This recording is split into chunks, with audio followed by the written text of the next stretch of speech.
pitkästä aikaa ollaan taas näiden asioiden äärellä. Voisi sanoa, että paljon kerkesi virrata vettä meidänkin kotijoissa tässä välissä, mutta nyt vihdoin olisi luvassa näiden kysymysten läpikäyntiä ja ongelmakohtien selvittämistä seisovien lintukoirien koulutuksessa Mikan kanssa. Ja moi Mika, ja ihana nähdä sinua. Miten menee?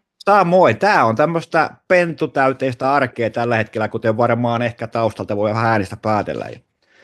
7-viikkoiset pennut tuossa odottelee vähän kotiin lähtöönsä tuossa, että huomenna lähtee ensimmäiset. Syksy metästeltiin kovasti ja oltiin koko syksy pohjoisessa ja kanakoira painotteista, sanotaanko nyt vaikka näin. On ollut ihan mahtava syksy. Mutta nyt mennään ihan asiaan ja mä tuossa syksyllä kysyin Instagramin kautta seisovien lintukoirien omistajilta, että mitä ne kokee haasteena koulutuksessa ja koirien kanssa, ja mä sain valtavasti sitten niitä vastauksia ja listasin niitä sitten itselleni ylös, ja melkeinpä kaikki haasteet liittyivät koiran ylivireiseen tilaan, ja arvelepa mikä haaste oli valtaosa, eli 36% vastaajista vastasi. No tämä ei ole kauhean vaikea, se on hallitsemattomuus riistalla ja ehkä se peräänmeno voisi olla se. Niin. Joo, se oli peräänmeno, että se oli niinku se suurin haaste, mikä oli seisovien lintukoirien omistajilla ja ohjaajilla. Mutta ennen kuin pureudutaan tarkemmin näihin haasteisiin, niin mennään vähän nyt ajassa taaksepäin, mennään vähän aika paljon mennään kesäänkö, miten sillan kanssa ollaan edennyt, ja pari klippiä loppukesältä, eli katsojille tiedoksi, eli mä olen kouluttanut yhteistyöllä onnistumisen koulutusoppaan mukaisesti. Ja tämä ensimmäinen klippi on heinäkuulta, ja sä olit silloin pitämässä koulutuspäivää Karstulassa Erä-Ässän kanssa. Ja tässä videolla sillä on alle 4-kuukautinen, ja en tiedä muistatko sinä, mutta mä muistan, kun annoit mulle palautetta minun hokemasta sanasta täällä, kun tässä otettiin sitä irtaantumista linnulta, ja että jos pentu ei lähde tulemaan, niin silloin pitää itse lähteä liikkeelle. Toi on niin kuin yksi tyypillisimmistä ohjaajan tekemistä. Se tulee jotenkin tavallaan luonnostaan se jankuttaminen. Eli pyritään saamaan siihen pentuun kontakti, ja pentu tässäkin se tekee korkean vireen tekemistä. Se on varmasti niin kuin treenin korkeammassa virettilassa, mitä siitä treenistä oli saatavilla, niin se jää tosi helposti päälle. Eli pyritään siihen, että käskytetään, ja aika usein siinä käy jopa niin, että 10 käskyn jälkeen se irtaantuu ja tulee palkalle, mutta just se tietyllä tavalla se ohjaajalta annettu passiivinen aika pennulle. Eli passiivisella ajalla mä tarkoitan sitä, että annetaan pennun tehdä jotain asiaa, mikä me haluaa taas poikki. Eli me käskytetään, mutta pentu tekee, niin se ennen kuin se reagoi, niin se on passiivista aikaa, jolloin ohjaajalla ei ole kontaktia siihen pentuun. Niin se on kaikista suurinta myrkkyä koko seisojan koulutusprosessissa. Eli se ongelma on se, että koira ei koskaan niin kuin vähennä varmasti sitä tekemistä, varsinkin jos se on palkitsevaa, se lisää vaan, eli sieltä lähtee rakentuu se hallintaongelma, eli joudutaan koko ajan käskyttämään vähän enemmän, niin kuin se pentu reagoi. Niin toi oli muuten hyvä treeni, mutta tuossa kun sä olisit lähtenyt heti tukemaan sen pois sieltä, että olisit vähän mennyt niin kuin herättämään siitä transsista, hei mä oon täällä ja ottanut palkalle ja sitten siinä rauhassa palkannut sitä, niin se olisi ollut vielä parempi treeni. Ja silloin kun palautetta käytiin läpi, niin näin, että se otti hieman sinun sieluusi se palaute ehkä, mutta se, että taas mä haluan puhua asiat niin kuin mä näen, ja siis se, että kun tuommoisia treenejä kun tehdään, niin siinähän on ohjaajallakin vähän vire ylhäällä, eli se palauteenotto tai ehkä reagointi siihen palautteeseen ei välttämättä. Meillähän se ei ollut mitään, mutta mä näin vaan sun ilmeistä, että se vähän otti sinne, mutta silloin kun me tehdään ton tyyppisiä treeniä, niin ohjaaja on itse myöskin siellä korkeassa virettilassa, eli se ei reagoi välttämättä ehkä silleen, kun se loogisesti ajattelee, vaan sieltä tulee hirveän spontaaneja juttuja välillä. Siinähän kävi muistaakseni vielä niin, että vaikka sitä asiasta sanottiin, niin sä et seuraavan treeniin sitä hyvin korjannut, eli just tämä, että analysoisi sitä, että mitä tehdään, niin mä uskon, että siinä olisi ollut Vielä parempi treeni. Hyvä treeni se oli, mutta vielä paremmin olisi saanut, kun ohjaaja olisi ollut aktiivisempi. Kyllä, olet oikeassa. No sitten oli tämä toinen treeni, tai siis videotreenissä, missä sulla on tämä kyyhkynen ja sitten toit siitä kyyhkysestä semmoisen häiriötekijä siihen noutoon ja sä saat itse kertoa, mitä tällä niin haetaan tässä koulutuksessa. Tästä ollaan puhuttu todella paljon, varsinkin tuon oppaan ilmestymisen jälkeen, niin sitä on puhuttu todella paljon, eli mikä sen kyyhkyn tavallaan tarkoitus siinä treenissä on.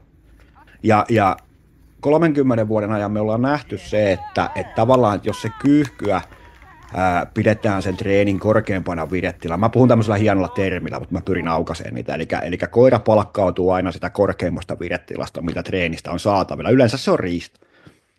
Niin jos me jatkuvasti toistetaan sitä kyyhkyllä tehtävää, puhutaan vaikka riistatyöharjoitus tai semmoinen, että siitä tulee sen kaavamainen, niin se koira ei nosta sitä virettään oikein. Eli se on treeneissä, se ei ole metsällä, mikä taas tuommoisen treenin tarkoitus olisi se, että koiralla olisi hirveästi semmoisia niin kuin, reaktiivisia tilanteita, eli tulee yhtäkkiä joku asia, mitä se koira ei pysty ennakoimaan. Ja silloin me pystytään rakentamaan sitä hallintaa, mutta jos koiralle rakennetaan treeni niin, että se koko ajan ennakoi, mitä tapahtuu seuraavaksi, niin se hallinnan rakentaminen jää puutteelliseksi. Tämmöisillä treeneillä, mitä mä teen, mitä Sillallekin tehtiin siinä, niin sen treenin ainoa tarkoitus on rakentaa sitä ohjaajan kanssa tekemistä myöskin silloin, kun se korkea vire on siinä treenissä läsnä. Eli rakennetaan pennusta asti sitä riistasta ja varsinkin näistä kyyhkytreeneistä, niin rakennetaan siitä häiriö sinne matalamman vireen tekemiseen, jolloin ohjaaja pystyy tekemään sitä koiralle palkkaavaa asiaa. Se tekee noudon ja saa palkattua koiraa ja siellä lentelee kyyhkysiä, niin sille koiralle kyllä varmasti rakentuu pennusta asti se kyky toimia niin kuin eri viretiloissa, että se ei ole ensimmäisenä, aina kun tulee joku riistatilanne, niin se ei ole kierrokset tapissa, vaan se pystyy kontrolloimaan sitä, koska se on pennusta asti siihen treenaan. Eli käytetään sitä korkeaa virettä häiriönä silloin, kun treenataan koiraa. Se on mun mielestä, mä ainakin itse koen, että se on tehokkain tapa treenata seisoja. Monasti treenit jaetaan mun mielestä jopa vähän typerästi niin, että koiralla treenataan aina vain yhtä virettilaa kerralla. Eli lähdetään tekemään noutoa ja tehdään sitä siinä virettilassa, yleensä vielä täysin väärässä virettilassa rakennetaan sitä noutoa ja saadaan sieltä ehkä niitä semmoisia näennäisiä onnistumisia, mikä tekee ohjaajan tosi tyytyväiseksi siihen treeniin, mutta sitten kun siihen tulee siihen noutotreeniin joku häiriötekijä, joku rusakko juoksee noutokentän läpi tai mitä tahansa, niin se ongelma on se, että se hajoaa se paketti niin kuin saman tien. Eli se koiran motivaatio tehdä sitä matalamman vireen suoritusta ei pysy päällä silloin, kun siellä treeneissä on niin kuin korkeampi vire saatavilla niin sanotusti. Ja noi on hyvin niin kuin, ja sitten vielä siihen tavallaan siinä virettilassa treenaamiseen, niin sitten kun me ostetaan joku fasaanijahtipäivä ja lähdetään sinne korkeaa virettä treenaan, niin me unohdetaan niin kuin nuorelta koiralta kokonaan se vireen vaihto, mitä me yritetään sille opettaa. Eli ruokitaan vain sitä korkeaa virettä, annetaan sen toistaa vain sitä fasaanin riistatyötä ja muuta, jolloin se on aivan samanlainen tavallaan niin kuin ongelma, että se rupeaa palkkaamaan itseään vain sillä korkealla virellä. Ei se osaa enää vaihtaa, koska siellä on koko ajan se korkeampi vire saatavilla. Eli fasaanitreeneissäkin nuorella koiralla voisi aivan hyvin ottaa aina riistatun jälkeen sen kandidavin noudon ja vähän kantamista siihen ja sille, että se joutuu fokusoimaan koko ajan siihen ohjaajan kanssa tekemiseen. Mutta yleensä riistatreenit menee silleen, että se on varsinkin ohjaajalle tosi palkittava treeni, niin hirveä kiire vaan mennä linnulta linnulle. Joo, kyllä. Oli vähän pitkä selitys, mutta toivottavasti. No oli, mutta sehän meni hyvin se treeni silloin. Joo, kyllä. Se sitten. Ja no sitten tämä kolmas video, vähän mennään eteenpäin, se on elo-syyskuun vaihteesta ja tässä kokeilee eka kertaa sillalla irtaantumista seisonnalta, että se seisoo fasania ja ihan ensimmäinen kerta, kun mä kokeilen sitä ja se on vajaa 5 kuukautta ja aluksi Pentu varmaan luuli, kun mä pyydän sitä, että tulla luokse, niin se lähteekin eteenpäin ja sitten mä joudun sitä jo terävämmin kutsumaan luokse, mutta ensimmäiseksi suoritukseksi varmaan ihan ok. Kyllä, se oli hieno. Siinä on ne elementit, mitä meidän pitää tiedostaa treenatessa. Eli tavallaan niitä tilanteita on, mutta meidän pitäisi ymmärtää silloin, kun me treenataan koiraa, niin että tavallaan mitä se treeni tukee ja mitä se ei tue. Ei, annat sen luoksetulo käsky, niin koira rupeaa totta kai, se ei silloin täysin vieras niin kuin tavallaan käsite se, että sitä pitäisi tulla alkuun pois. Niin se lähtee vähän eteneen, että mun mielestä sulla näkee sen, että sä oot rakentanut hyvän hallinnan, eli sä saat reagoimaan se, että aika moni koira olisi sitä rykässyt suoraan linnulle asti ja ajanut sen lentoon.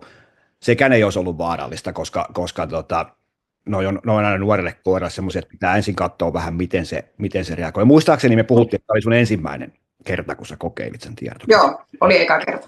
Eli se, mitä mä olisin ehkä vähän muuttanut siinä, niin siinä oli pikkusen ohjaalta semmoinen niin kuin semmoinen kuuluva se käsky, mikä se termi voisi ollakaan, että kannattaako se lähteä rakentamaan paineella, mutta noita sattuu.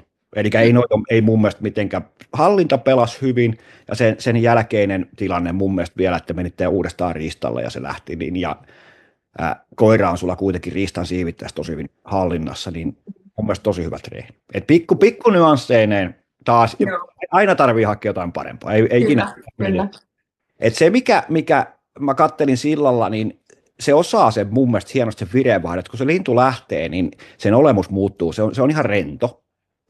Sitten taas se riski siellä on se, että kyllä se lentävä lintu jää silti vähän kiinnostaa, että siinäkin tarvitaan niitä tuplakäskyjä muutaman kerran ennen kuin se tulee, eli se on niin kuin tavallaan mihin kiinnitän vain huomioon se, että olet taas aktiivinen, sinä älä anna sitä passiivista aikaa sille koiralle jäädä 3 kertaa kääntyy sinne linnun perään, vaan pidä huolta. Se tulee sinne sun tykö, mutta hieno treeni nuorena. Joo, kyllä, ja katsojille tiedoksi, niin tässähän siis ammuttiin ilmaan, ei ammuttu fasaania, vaan pelkästään ilmaan, kun siinä kuuluu haulikon ääni. Ja sitten tämä 4. videossa Pentu on edelleen se 5-kuukautinen, ja niin tässä oli sellainen tilanne, että lintu oli, se oli aikaisemmin ollut lintutilanne, ja mä näin, kun se lensi kauas pellolle, ja sitten mä sanoin, käyvänpä kokeile uudestaan. Sitten koirahan ei tiennyt, missä se on. Ja siitä ei ollut vielä niin vahvaa hajua varmaan sitten siinä. Niin musta tässä oli aika hieno, kun se, tämä koira itse lähteekin taaksepäin ja hakee vielä paremman niin kuin, kauempaa sitten hajun. Että se ei lähtenytkään niin kuin, ryykää eteenpäin, että tuolla vähän käryää jotain, vaan se lähti niin kuin, ottaa sieltä niin kuin, luovia tarkentaa. Ja sitten tässä mä kokeilin sitä, että mä en sano mitään, kun lintu siivittää. Että mä katson, mitä se tekee. Että ihan vaan niin kuin, mielenkiinnosta, että onko sillä kiinnostusta lähteä perään ja näin, mutta ei se lähtenyt, kyllä katseli, niin kuin sanoit äskeisessäkin, että katseli perään ja että sitten piti sanoa vaan, että tulla luokse, mutta että se pysähtyi itse. Eli se oli hieno semmoinen, että se, vaikka se jäistä vähän kattoo, niin ei se ollut mun mielestä semmoisessa moodissa, missä se yleensä kun lintu siivittää vaikka koira jää paikalle, niin sehän on semmoinen vähän niin kuin jännitetty jousi, eli se on semmoinen tosi, sä näet siitä koirasta, semmoinen räjähtävä. Ei sillä ollut semmoinen, että se oli niin kuin tosi semmoinen rento, että kyllä se reagoi suhun hyvin, ja mun mielestä erittäin positiivista on se, että mä en ihan hirveän montaa seisojaohjaajaa tiedä Suomesta, joka osaa kouluttaa, tai en mä tiedä, osaa on väärä sana, mutta ketkä kiinnittää huomioon siihen, että koira esimerkiksi pysähtyisi ilman ohjaajalta tulevaa signaalia, eli paikkakäskyä tai muuta. Se tavallaan lähdetään rakentamaan pennusta asti se käsky sinne, ja usein se lopputulos on sitten, kun ruvetaan puhumaan korkean vireen koirasta, mikä saattaa joskus olla vähän ylivireeskin, niin se on ainoa tapa pysäyttää se koira ohjaajan käskyllä, plus, että silloin kun se ohjaaja ei kerkeä siihen puuttuu, niin koira tekee aina virheen. Niin se oli tosi hieno. Mä olin tosi niin kuin hymyilin, kun katsoin sitä, että Tiinakin osaisi olla kerrankin hiljaa. Ne on aika harvoja ne tilanteet, mutta mä maltoin. Mä ajattelin, että mä en sano mitään. Noi on mun mielestä tässä treenitavassa, niin kun, tai yleensäkin koiran kouluttamisessa, niin mun mielestä toi oli hieno, mitä sä sanoit, mikä jokaisen pitäisi tehdä, että katsotaan, mitä se tekee. Annetaan sille koiralle edes mahdollisuus oppia jotain, eikä olla aina ensimmäisenä puuttumassa siellä. Niin se, että jos se olisi sitä rykässyt perään, niin ei mikään maailma olisi ollut yhtään pahempi, mutta sulla olisi ollut taas lähtöpiste koulutukselle, että hetkinen, että ei se pysähtää, kun lintu lähtee. Mutta uskalletaan niin tavallaan antaa sen koiran tehdä se suoritus itse, ja sen ensimmäisenkin kerran perusteella analysoidaan vaan, mitä meidän tarvitsee kouluttaa sille koiralle. Monasti koulutus perustuu siihen, että me mennään sellaisten asioiden edelle, mitä ei välttämättä ole olemaskaan. Mm. Se on ehkä se ajatus. Ja mun mielestä niin kuin teillä on hyvä, mä oon nähnyt silloin toki livenäkin, että meillä on ollut vaan vähän kiireitä tässä nyt näiden jaksojen tekemisessä, mutta teillä on, sä oot vienyt sitä tosi hienosti eteenpäin. Teillä on hyvä yhteistyö. Se on vielä aika semmoinen kuuma koira. Se on siis niin kuin sanotaan vahva viettinen, niin varmasti tulee hallinnallisia asioita, mutta se on niin hyvin rakennettu se pohja, että siellä on ehkä taas helpompi korjata, jos sinne jotain tulee. Niin, toivottavasti. Tämä se on aina, kun on nuori koira ja sitten just kun miettii, niin sitä ajattelee, että koko ajan sellainen mielessä, että no muistaakohan se ne asiat ja no mitenhän nyt sitten ensi syksynä ja onkohan se käsissä mutta no sitten sen näkee. Ja parempi se noin päin on, että yleensä se menee silleen, että kun nuori koira rupeaa toimimaan, niin ohjaaja ei ehkä ota sitä tavallaan puutteellista viestiä huomioon, vaan se antaa ihan väärän kuvan se koira. Ja sitten kun seuraavana syksynä lähdetään sen kanssa ja se onkin se vietti syttynyt täyteen liekkiinsä, niin ei ole enää sama koira, mitä edelliskeväänä treenattiin, että on täysin käsistä oleva. Niin, näinhän se on. Ne on ihan erilaisia ensi syksynä. Ja se, että mieluummin niin päin, että koko ajan analysoi sitä, että mitähän se rupeaa repeen, kuin se, että tyytyy tai niin kuin tuudittautuu siihen tunteeseen, että nyt tämä mulla on kaikki hyvin tässä hommassa. Niin, näinhän se on ihan erilaisia koiria ensi syksynä. On, ihan varmasti. Ja siellä on tosiaan tulos vielä sitä voimaa niin paljon, että kyllä sä tarkkana saat olla sen. Kyllä, ihan varmasti. Mutta sitten, mulla ei mitään semmoista hyvänlaatuista videoa ollut loppuajalta. Tammikuussa käytiin fasaneilla, kyllä, ja sen mitä itse pistin merkille, niin, ja Paula antoi palautetta, niin Avanssin kanssa, niin minä tarvitsen koulutusta, että koirassa ei mitään, mutta se, että mä ohjaajana saisin olla parempi. Että siihen täytyy. Miten sä näkisit, mikä siinä on se haaste? Ehkä siinä tulee niinku semmoisia tilanteita, no oli tilanteita, että koira lähti hyvin, mutta sitten oli semmoisia tilanteita, että se jäikin liikaa niinku vaan jumittaa. Sitten mä annoin ehkä liikaa painetta ja sitä taas ei saisi antaa siinä, niinku, koska sittenhän se voi pahentaa vaan sitä avanssijumia sitten. Mutta ei sillä semmoista jumia ole, se on hyvin kyllä lähtenyt, mutta siinä oli pari tilannetta. Semmoista pari seisontaa, missä sitten Paula sanoi, että noissa pitäisi niinku mennä reilusti vaan sitten vaikka koira ohi ihan. Niinku, mutta koska itsellä jäänyt niinku tavallaan ajatuksia, että no ei voi mennä koiraa ohi, mutta että niinku pitäisi vaan antaa sille niinku tavallaan luoda se kilpailutilanne siihen ja nimenomaan se on varmaan niinku yksi yleisimpiä kysymyksiä, mitä tehdä niinku Avanssille, joka on heikentynyt tai lukkiutunut kokonaan. Ja kun mä en ajattele sitä semmoisena, niin kuin, mulle Avanssi on työkalu. Mä pyrin käyttämään sitä niin kuin sen tilanteen mukaan. En mä metsälinnulle anna mistään 20 metrin päästä semmoista tykkiavanssia. En mä halua semmoista, koska se heikentää mun metsästysmahdollisuuksia, kun se lintu lähtee aina vähän kaukaa.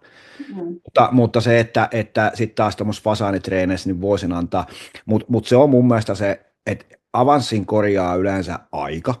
Se on niin kuin se mun mielestä paras lääke. Plus se, että sitten kun se ei joskus lähdekään, niin aika usein just se paine, että ohjaaja yrittää pakottaa sen koiran, vaikkei se edes itse koe sitä pakottavaksi. Mutta jos miettii joku avanssikäsky, joku aja on monella tai joku tämän tyyppinen, niin se kiihtyy se ohjaaja siinä sen tilanteen kestäessä, kun se koira ei lähekkään, niin se rupeaa muuttumaan tosi aggressiiviseksi se käsky. Ja tämän tyyppinen. Ja ei ohjaaja ajattele sitä, että se on aggressio. Koira varmasti kuuntelee, että nyt toi rupeaa oikeasti kiihtyä toi ukko, tai ohjaaja, tänä päivänä kai se ohjaaja. Niin se rupeaa, siitä tulee koiralle varmasti semmoinen epämiellyttävä, jos ei se koira nosta, niin mä kävelen ohittaa ja potkasen vaikka sen linnun. En mä välttämättä sitä silloin tarvitse ampua, että koiralla ei ollut se toimintamalli oikea, ja tässäkin on erilaisia koulukuntia, mutta se, että mä en jää sitä tekemään mitään numeroa siitä, että kun et sä nyt nosta, niin sitten tulee tämä ja tämä, vaan sitten ratkaistaan se tilanne ja tehdään sitten hyvin helppo koiralle, että jos ei sua kiinnosta, niin kyllä mä se hoidan se homma. Joo, ja tuossa oli just tästä jumitunnista Avanssissahan tuli myös monta viestiä, että se oli myös yksi haaste. Kyllä. Ja nyt kun sitä Avanssista puhutaan, niin siihen on erilaisia tapoja. Mä oon yleensä, jos mulla on vähänkään sitä, että se koira rupeaa, se on jännä juttu, että oman kokemuksen mukaan, niin mä oon tehnyt tosi paljon esimerkiksi tämmöisiä edustusjahtajia, eli käydään fasaanijahdeissa, että sinne tulee asiakkaita ampuu lintuja ja mä oon koiramiehenä, niin mitä enemmän sitä toistaa ja toistaa ja toistaa, niin jossain vaiheessa koira rupeaa vähän tökkiin se fasaan. Ja mä en ole tehnyt siinä tuommoisessa jahtitilanteessa mitään, ja yleensä kun sitten taas annat sille koiralle pari viikkoa aikaa kerätä energiansa, niin taas lähdetään. Ei se ole niin kuin semmoinen asia, mikä mua vaivaa millään tavalla, mutta sitten kun me mietitään sitä koiran avanssia, niin ihan muutamana ajatuksena tämmöinen, kun katselee niitä työskentelyolosuhteita, että monasti esimerkiksi istutuslinnut, niin nehän on aika puskiin laitettu tämmöisiin niin kuin tiheisiin ja näin. Niin jokainen ohjaaja voi kokeilla laittaa kädet selän taa ja vaikka 4-5 kertaa rykästä sinne päädellä, sinne puskaan, silmät auki, niin katsoo, että miltä se tuntuu siellä se risukko ja se, kun se silmiin ja tänne raapii. Tai toinen asia, mitä kannattaa myöskin miettiä, on sitten se, että se on varmasti todella epämiellyttävää koiralle, että kuitenkin se on aina, vaikka ei ammuta suoraan pään yli tai muuta, mutta se on aina sen haulikon piipun paineen etupuolella. Eli siellä saattaa olla tämmöisiä tekijöitä, että ei me saa ajatella sitä asiaa välttämättä, mutta mä oon itse saanut muutaman kerran tuolla jahdeskin, kun tulee paine korville, niin ei se kivaa ole. En mä sitä ehdon tahdoin ota sitä painetta sinne. Niin, tämän tyyppisiä ajatuksia on, että mikä siihen esimerkiksi avanssiin saattaa vaikuttaa, mutta sitten todella, siis tämä on vahva mielipide, tähän ei ole mitään muuta kuin mutua, mutta tosi vahva avanssin pilaaja on ylivire. Jostain syystä, kun se koira työskentelee yliviressä ja saa seisonnan sille linnulle, niin silloin se avanssi lukkiutuu. En tiedä, miksi se on näin, mutta usein kun koiran viretilaa saadaan laskettua ja koira työskentelee oikeassa viretilassa, niin se lähtee tosi rennosti. Mutta heti kun se on semmoista, että se on pikkusenkin yli se koira, niin se saattaa vaikeuttaa sitä, että se ei lähdekään. Se on jännä juttu, mutta se on todettu niin monen koiran kanssa ja niin monessa eri tapahtumassa, että se ei ole mikään yksittäinen. Niin kuin Joo, kyllä. Mutta sitten mennäänpäs näihin haasteisiin. Ja siitä perämenostahan me ollaan puhuttu aikaisemmissa videoissa. Jokaisessa. Niin, mutta haluatko jotain lyhyesti kommentoida tässä videossa siihen vielä?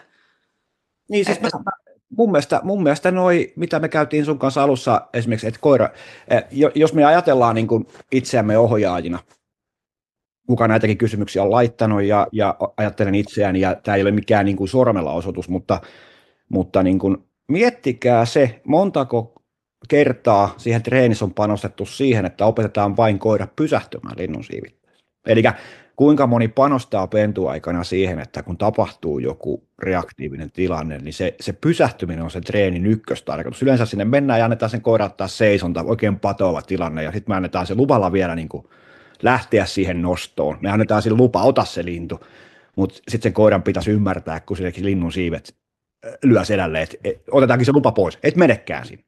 Eli se on koiralle aika monimutkainen se prosessi, vaikka ihmiselle se näyttää tosi yksinkertaisesti. Niin panostakaa siihen tavallaan siihen reaktiivisen koiran treenaamiseen, eli koira reagoi aidosti johonkin tämmöisiin saalisliikkeisiin, että saatte sieltä, toi saalisliikkeestä irtoaminen, mitä tehtiin sillallekin, se on paras treeni siihen. Ja sehän niin kuin tavallaan niin kuin simuloi sitä, että koira on jonkun asian, vaikka rusakon tai minkä tahansa perässä, siivittävän linnun perässä, niin ohjaaja saa sen kesken sen saalistuksen tulemaan pois sieltä.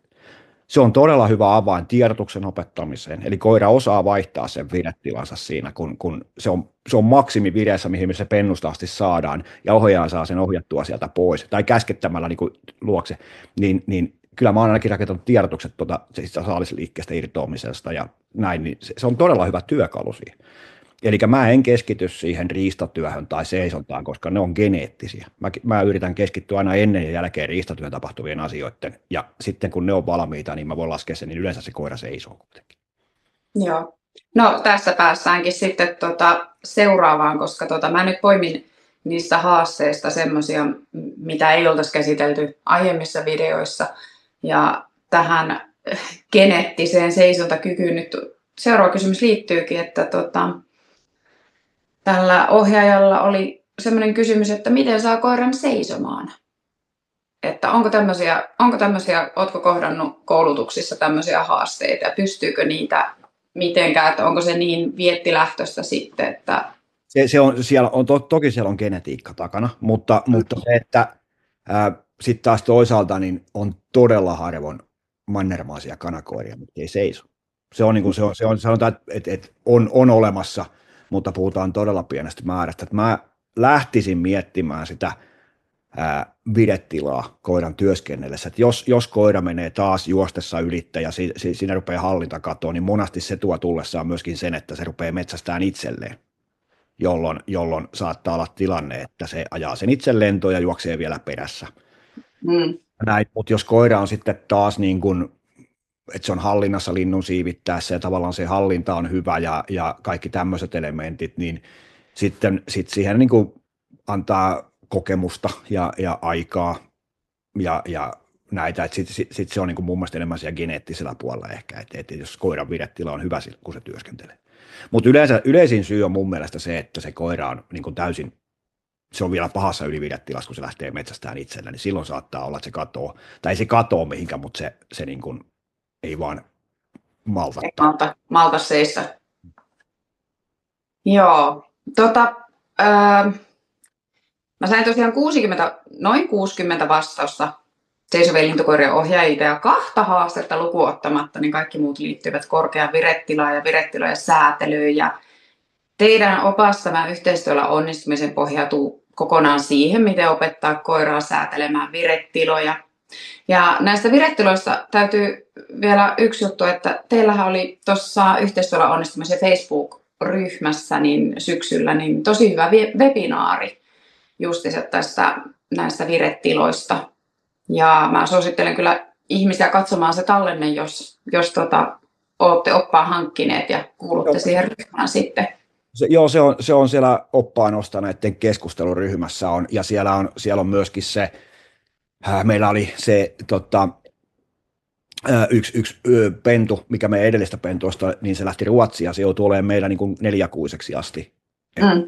Ei ne rokotusasiat sille kuntoon ennen kuin se voi matkustaa sinne Ruotsiin. Ja siitä on rakennettu siitä pennusta, pentulaatikosta sinne 4 kuukauteen asti tavallaan se meidän koulutuspolku. Eli minkälaisia asioita se sisältää se koulutus ja siinä on myöskin pyritty niiden videoiden päälle tekemään ääniraita ja hakkeen hyvinkin oleellisia asioita koiran reagoinnista, miten minä reagoin, miten mä vaihdan tekemistä sen takia, koska koira ei reagoinutkaan oikein. Eli siinä pitää olla tosi paljon kuin spontaani kouluttaja, eli se pystyy tekemään ja improvisoimaan aivan lennosta. Ja tämmöisiä, että mulla ei koskaan itsellä ole mitään varsinaista koulutussuunnitelmaa, vaan mä pyrin aina lähteä sen päivän viemään niin, että pennun kanssa, että kun mä näen, miten se reagoi, niin katsoo, että mikä on ehkä se järkevin juttu nyt tehdä tämän kanssa. Ja toinen asia on sitten just se, että kun sä näet, että tänään ei oikein lähde, niin sitten pitää myöskin pystyä, että no tänään ei sitten tehdä tyyppi juttu. Että kuitenkin loppupelissä meillä puhutaan oppaassa palkasta, palkan rakentamisesta, palkkaamisesta ja sen tavallaan palkan ja näiden tämmöisten käyttämistä koulutusta, niin kuitenkin se palkka on vain työkalu, että sille palkalle annetaan aivan liian iso arvo kouluttamisessa. Ei se ole koiralle, kun se rupeaa vireet herää, niin se ei ole asia, mitä se oikeasti haluaa. Että kyllä se korkea viretila on se, mihin se koira pyrkii. Eli aina se riista tai ainakin se ei niin kuin esimerkiksi ongella annettu tiipi saalisliike koiralle, niin sitten kun se koiran viretilat herää, niin kyllä makkara jää kakkoseksi. Eli se, mikä koiran kouluttamisessa on tärkeää, mikä pitäisi pystyä jokaisen sisältämään, on se koiran ja ohjaaja, tai oikeastaan koiran tunnetila ohjaaja. Sun pitää rakentaa itsestäsi sille kannattava, ja sitä ei rakenneta makkaralla, vaan sillä että tehdään niitä korkean vireen asioita yhdessä silloin, kun se viretila ei ole herännyt, ja me pystytään hallitusti herättämään ne viretilat. Ja olen koko ajan siinä tavallaan siinä niin kuin, kontrollissa silleen, että sä näet heti, että jos joku asia rupeaa menee väärin, niin reagoimaan siihen. Et monta kertaa ne treenit rakennetaan niin, että just niin kuin puhuttiin, että tuossa jo aikaisemmin, eli ne on niin kuin koirille semmoisia, että treenataan vain yhtä viretilaa kerrallaan. Ja sitten kun se korkea vire sieltä tulee heräämään ja se rupeaa palkkaan koira, niin se kontrasti on niin valtava sille koiralle tehdä, että ei sitä kiinnosta ne kotipihalla tehdyt noudot sen jälkeen, kun se ensimmäisen kerran fasaanin näkee tai muuta.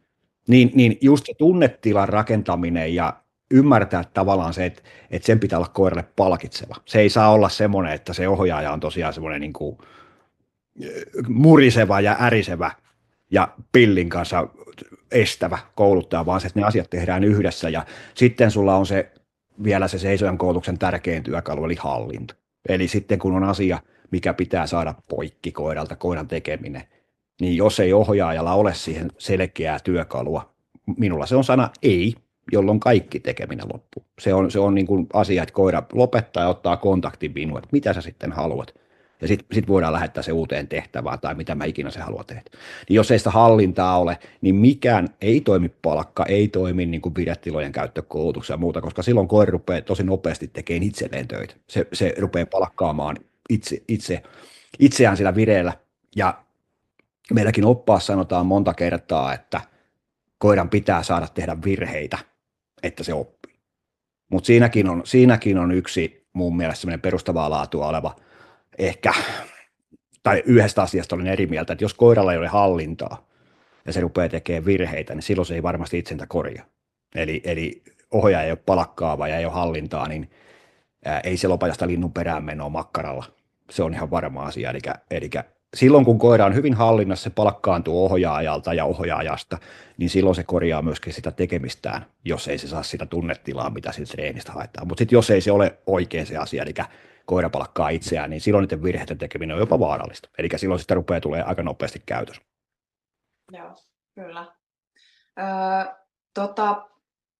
Mä tässä luettelen nyt vielä niitä haasteita, mitä ei tullut tässä nyt tänään aiemmin ilmi, mutta ollaan keskusteltu kuitenkin aiemmissa videoissa, mutta jos haluat jonkun asian näistä nostaa tai tehdä yhteenvedo, no aika lailla sä äskenkin jo yhteenvetoa teit tästä kaikkiin liittyen, niin mutta kerro sitten lopuksi, mutta tässä niitä on, eli no toi jumitunnit avanssit käsiteltiinkin jo, sitten oli, että koira metsästää itselleen, kovapäisyys, korkeassa vireessä ei kuunnella ohjaajaa, linnulta luokse tulo, lämpimän linnun nouto, liika itsenäisyys, liikaa kierroksia koiralla, kuumenee linnulla liikaa ja jättää noutamatta ja haluaisi mennä vaan etsimään seuraavaa lintua.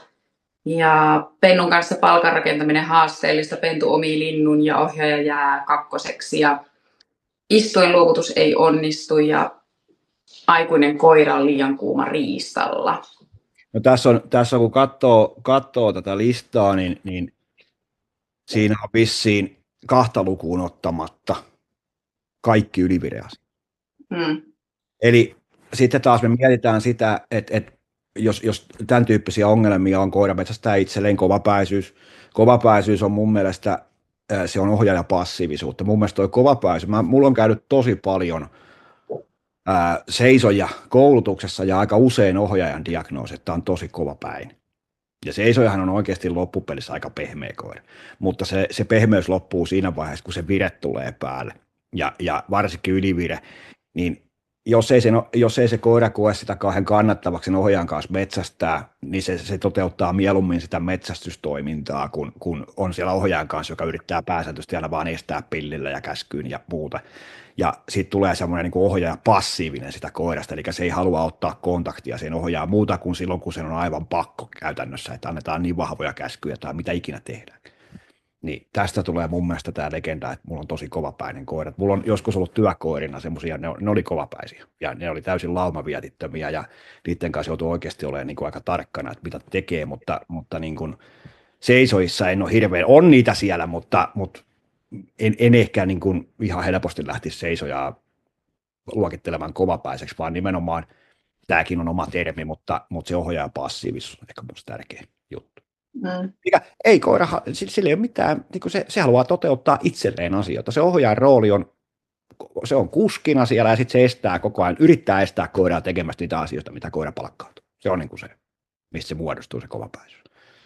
Sitten tämä korkeassa vireessä ei kuunnella ohjaajaa, sama asia, se on yliviretila, että tavallaan se koira palkkaa vain itselleen metsästämisessä ja yleensä tämmöiselle koiralle, että tässä jo tulee tosi, tai sekin, että ohjaaja on niin kuin hirveän aktiivinen ja semmoinen, niin kuin, että se joudut koko ajan holhoamaan, mitä se koira tekee, niin ei se kauhean pitkä tie ole se, että sehän on hirveän niin kuin semmoista itsellekin raskasta ohjaamistyyliä, että sä et yhtään luota siihen koiraan, mitä se tekee, ja se tekee koko ajan itselleen, niin sitten täytyy aina lähteä, niin kuin monessa muuskin näissä esimerkkeissä, niin pitäisikö se asia miettiä jopa sitä kautta, että miten se on lähdetty se riistatreeni sille opettaa, plus, että jos tuon tyyppisiä ongelmia esiintyy, niin onko se koira valmis vietäväksi sinne riistalle? Eli onko se tilanne se, että aina kun me päästään korkeaan vireeseen, mikä on niin kuin ohjaaja koiran niin kuin, tai koiralle niin kuin palkitsevin tila, on se varmasti ohjaajallekin, mutta koiralle palkitsevin tila, niin onko se koira niin kuin tavallaan se koulutustaso vastaako sitä, että aina kun sinne mennään, niin se on aina ohjaaja ja koiran välinen konflikti. Aina harmitus ja kaikki, kun se koira tekee kaikki, ja sitten jos en mä just kerennyt siinä komentaa sitä, niin sitten se meni perään ja tämmöisiä näin, niin ei tuo ainakaan mun mielestä mitään niin kuin kauhean rentouttavaa kanakoirakouluttamista tai varsinkaan metsästystä ole, että koira määrää tahdin ja ohjaaja katsoo, mitä mä voin tehdä perässä. Niin. Ja vähän jyrkästi sanottu, mutta se on tätä päivää, siis niin kuin se, että se isommalta osin on. Joo. Kyllä mullakin pääsääntöisesti, mitä mulla tuolla kentällä kävi asiakkaita, niin sellainen keskiarvoasiakas on 3-4-vuotias koira, milloin 200 väärää toistoa takana, ja sitten pitäisi niin kuin päivässä ratkaista se, että miten se saadaan pois sieltä. Niin ei mitenkään. Eli siinä on aika monta muuttuvaa tekijää, miten se sitten niin kuin pitäisi lähteä viemään, ja ensimmäinen niistä yleensä on se, että ohjaajan pitäisi muuttua aivan täysin, eli hakea joku toinen tapa. Että jos tämä tapa, mitä mä nyt teen, on tuonut tämmöisiä ongelmia, niin ei se silloin varmaan hirveän fiksu tapa kouluttaa. Ja näin. Ja sitten mä aina olen asiakkaiden kanssa puhunut myöskin siitä, että tämähän on niin kuin korjaavaa koulutusta. Se ei ole niin kuin, mä en koe, että se on koiran kouluttamista, vaan se korjataan tehtyjä virheitä. Ja silloin se on aika niin kuin semmoista, ei sitä makkaralla pystynyt tekemään sitä asiaa varmastikaan. Joo. Jos joku pystyy, niin on todella taitava kouluttaja. Kyllä. Mutta joo, sitten siellä on tämmöisiä istuinluovutus ei onnistu. Mulla on tosi helppo ratkaisu tähän, että lopettaa se luovutusvaiheen treenaamisen ja treenaa kantamista, opettaa sen koiran palkkautumaan kantamisesta, ja sen jälkeen kun se koira rakastaa pitää sitä esinettä suussaan ja kantaa sitä, niin sitten kun sille sanoo istua, niin sitten se yleensä korjaantuu. Ei se enää halua pudottaa sitä. Kantamisen, treenaamisen kautta tekisi tuon luovutuksen. Ja pennun kanssa palkan rakentaminen haasteellista. Osalla pennusta on esimerkiksi aika nuoresta asti aika niin kuin vahva se tietyllä tavalla se vire ja näin, mutta sitten siinä täytyy myöskin ohjaajan miettiä sitä, että onko mä tehnyt sen oikein. Onko mä tehnyt niitä elementtejä, mikä tavallaan tarvitaan siihen, että se palkka tulee merkitykselliseksi. Eli aina se ohjaaja-analyysi, että kannattaisiko miettiä, että miten mä sen olen tehnyt, että olisiko siinä jotain korjattavaa siinä. Joo. Sitten yksi esimerkki vielä on lämpimän linnun nouto. Tyypillisimpiä seisojien haasteita dami- tai kylmän linnun nouto on aivan priima. Mutta kun tulee se lämmin lintu, niin sitten se ei onnistukaan se homma. Ja siinä on mun mielestä kahden tyyppistä ehkä haastetta, että tavallaan se koira haluaa omia sen. Se lämmin lintu menee tavallaan, se on se palkkaavin tekijä, eli loppuukin dami löytyy vielä ohjaalta palkkaa ja kylmää lintukin saattaa löytyä, mutta sitten kun tulee se lämmin lintu, niin sitten se olikin se koira se paras juttu. Ei sitä nyt ohjaajalle haluaisi viedä, kun se on paras juttu. Ja sitten toinen on ylivire. Eli ylivireessä vielä alkaa yleensä se linnun pahoinpitely, että sitä vähän pureskellaan ja heitellään, ja se on semmoista retuuttamista se linnun tuomin. Niin mä heitän tämmöisen ajatuksen just tuossa näiden vireiden toimimiseen. Tämän voi jokainen kokeilla kotona. Niin otatte tämmöisen kangasdamin, otatte kanidamin, otatte pakasteesta semmoinen puolisulalintu, otatte pakasteesta sulalinnu ja sitten otatte semmoinen just niin kuin kuolleen linnun, mikä on vielä lämmin, niin minkä se koira valkkaa, niin sitten lähestulkoon joka kerta. Niin kokeilkaa, mikä se on. Ja se on aina se korkein viretila, mikä löytyy, eli se on se lämmin lintu. Se on se kiinnostavin asia. Et sen jälkeen, kun se siihen tulee ja haistelee, se voi ottaa jonkun suuhun, mutta yleensä kun se rupeaa koheltaa, se heittää toisen pois ja sitten se lämmin lintu on se juttu, mihin se haluaa jäädä. Et todella harva koira valkkaa sen kanidamin. Ja silleen se koiran vire toimii, että aina se korkein viretila on se palkkaava. Ja se pitäisi meidän ymmärtää myöskin siinä koulutusvaiheessa se asia. Kyllä. Tuli vähän pitkiä vastauksia, mutta mun mielestä mun mielestä nämä on semmoisia asioita, että kun mäkin mietin, kun me ollaan näitä tehty, niin osa on puhuttuja asioita jo moneen kertaan, mutta ehkä se semmoinen lisäavaaminen ja semmoinen, niin mun mielestä se on ehkä ihan tarpeellista. Kyllä, kyllä. Ja se on just, ja, niin kuin, ja noista kaikista, mitä vastauksia sai, niin tosiaan, että ihan järkeä niin kuin melkeinpä kaikki liittyy justiinsa siihen ylivireeseen. Niin, ja se liittyy, se lähtee kouluttaa siitä, että ei seisoan kanssa ole harvoin ongelmia, kun ollaan matalan vireen alueella, mutta aina kun ongelmat alkaa siitä, kun koira nostaa viretilan. No näinpä. Silloin se alkaa, ja se pitäisi aina herättää miettiin sitä omaa koulutustapaa, että hetkinen, että jos mun koulutus perustuu koiraan pelkkään estämiseen tai semmoiset, että mä en anna sen tehdä. Ja toinen asia, mikä oli tosi hyvä, tässä jo tuli aikaisemminkin, mitä se koira tarjoaa itse. Jos koiran onnistuminen perustuu aina siihen, että ohjaajalla on siinä tekemisessä joku rooli, eli se joutuu käskemään jonkun asian, että tee se näin, niin se tekee, mutta jos sä annat sen itse valita ja se ei tee sitä, niin ei se koulutustaso ole silloin kauhean hyvä. Näinpä, näin se on. No, onko tulossa oppaalle jatko-osaa? Varsinaista jatko-osaa ei. Mä toivon, että se tehtiin niin syvällisesti, että ei koskaan tarvitsisi. Mutta me tehdään tämmöinen videomateriaali, kuvataan vuosi nytten. Se, mitä me halutaan sillä tuoda, me ollaan käyty tosi tarkkaan läpi palkan rakentamiset ja se, miten se lähtee se koulutuspennun kanssa liikkeelle. Se on mun mielestä onnistunut ihan hyvin se kuvaus siinä oppaassa. Mutta se, mitä me halutaan vielä tuoda, ja mä luulen, että se on ainoa, millä se onnistuu, on videomateriaali, niin me halutaan tuoda se koiran tunnetilan rakentaminen ohjaaja. Eli siinä ei opeta palkkaa, vaan me halutaan näyttää, miltä se, jos me onnistutaan. Ja toki siinä pystyy analysoimaan, vaikka ei onnistuttaisikaan, mutta meillä jäänyt tuosta omasta pentuesta tosiaan Katjalle koira.